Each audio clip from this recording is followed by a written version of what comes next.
and a more scientific level in Alchemy of Nine Dimensions, which came out in 2004.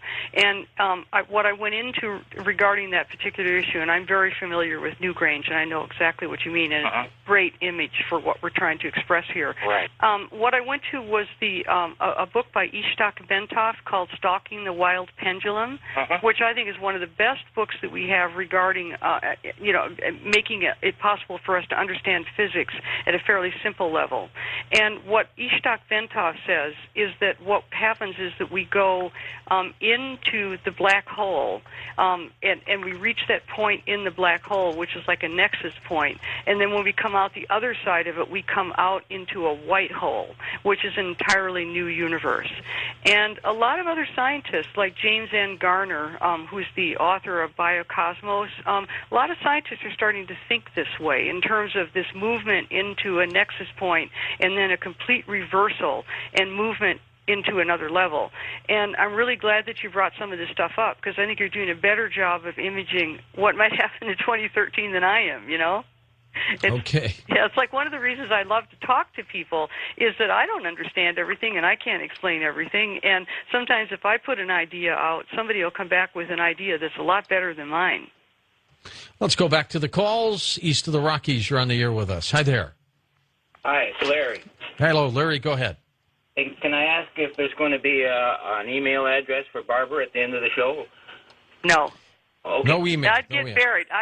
You got to go to HandClow 2012, because what I do on handcloud2012.com is I'm speaking to people month by month by month, but I couldn't possibly get all this research done if you could actually reach right through to me. It won't work.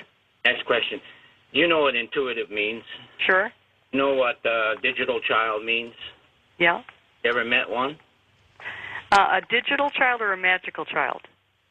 Digital child. A digital child. Mm-hmm. No. What is a digital child? I have no idea. First-time caller line, you're on the air. Hi there. How's it going?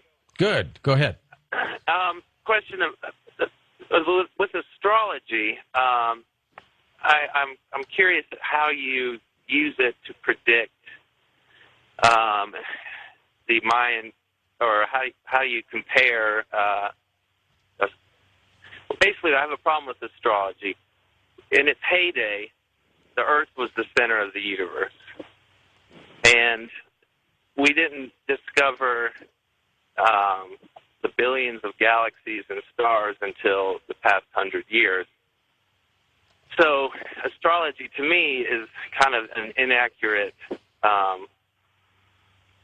tool for measurement or predictions. And so how can you use it to confirm some of the Mayan calendar predictions? Okay, so this is a good question. So first of all, if you study astrology at a much higher level, you will find, if you go back thousands of years, that people actually knew a lot about the solar system itself and even the galaxy. But that's like a whole subject in itself. Astrology is not as undeveloped as you might think it is. And so the basic premise of astrology is that human beings, that the behavior of human beings is affected by the location of the planets and the aspects between the planets. And so where I used astrology in this book is in only one way. First of all, this is a book about Kalaman's research and the Mayan calendar. And by the way, Dr. Kalaman doesn't put any value on astrology whatsoever. He's not interested in it at all. But what Kalaman is saying in his research is he's describing this evolutionary ascension and acceleration up through 2011. And so in my universe, what he's saying is because of this time acceleration, we're going to go to this amazing level of consciousness in 2011, 2012. That's his basic premise. And so for me as an astrologer, I would have to see planetary aspects that showed that that's possible, because so far in my experience as an astrologer, I can see how much the planets influence people. So the only way in which astrology has anything to do with the Mayan code is just as a test of Kalaman's theory. Let's go to our next wild card line. Hi there. Go ahead. Hello, is this number 3? I think it may be you. Go ahead, sir. Yes, this is John. I'm calling for Barbara and you, George. Okay, John. From upstate New York. Hi, John. Hi, it's a delight to talk with you. I thought I knew what I wanted to say, but every 5 minutes you say something new. I wouldn't be surprised if we were in SDS together in October 1997. And I was about ready to turn off this program saying, oh no, another one. And then you mentioned Jose Arguelles, and so I don't even know. First of all, I had initially wanted to ask you what you know about walk-ins. You want to ask that, okay, as the first question. Okay, as far as I can tell, now for years as an astrologer, I was a psychological astrologer. I was a counselor. And there does seem to be a certain number of people who seem to have a new consciousness walk into them.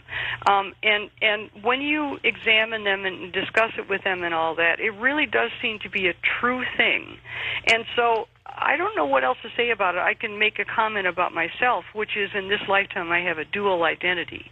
I actually am living out a life on the planet Earth, and I'm also living out a life on Alcyon in the Pleiades. And this has been the way my life has been from the beginning. And whenever I do anything here, they know about it in Alcyon, and whenever I do anything on Alcyon, they know about it on the Earth. And that's probably as close as I can come personally to the issue of a walk-in. I feel an understanding with what you just said. Mm-hmm. I just seem to have inadvertently have been placed on a path, and as long as I don't try to do things my way, I'm doing fine. Mm-hmm. I'm sort of I'm not sort of, I was an engineer, and that's the way I approached life. When I would do that now, nothing seems to work.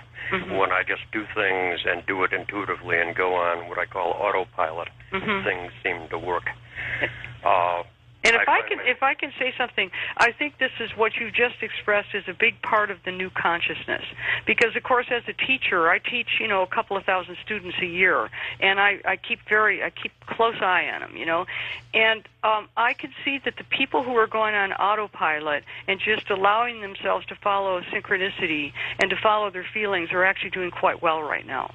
All right, Barbara, if you were with the Mayan calendar makers a long, long time ago, what would you be asking them? Boy, I'd be asking them where they got this idea. Because there's a stele in Koba, which was carved in 700 A.D., which is 1,300 years ago, that describes 16.4 billion years of evolution. It has a very minute breaking down of the mammalian evolutionary cycle over 800 million years. Where did they get that information? And again, what if he said, I just ran out of rock to make the rest of the calendars? But you know what I mean? I really, really wonder where on earth did they get that information.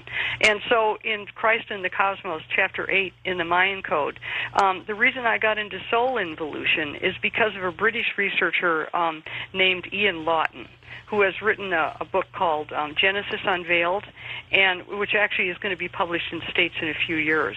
And what Ian Lawton got into was he did a really, really nice piece of research trying to figure out whether the Paleolithic people and whether the really early people actually knew about evolution. Did they know about monkeys, and did they know about hominids and all that kind of stuff? And he actually found a lot of evidence for the possibility that ancient humans actually have understood evolution, which is really a fascinating idea.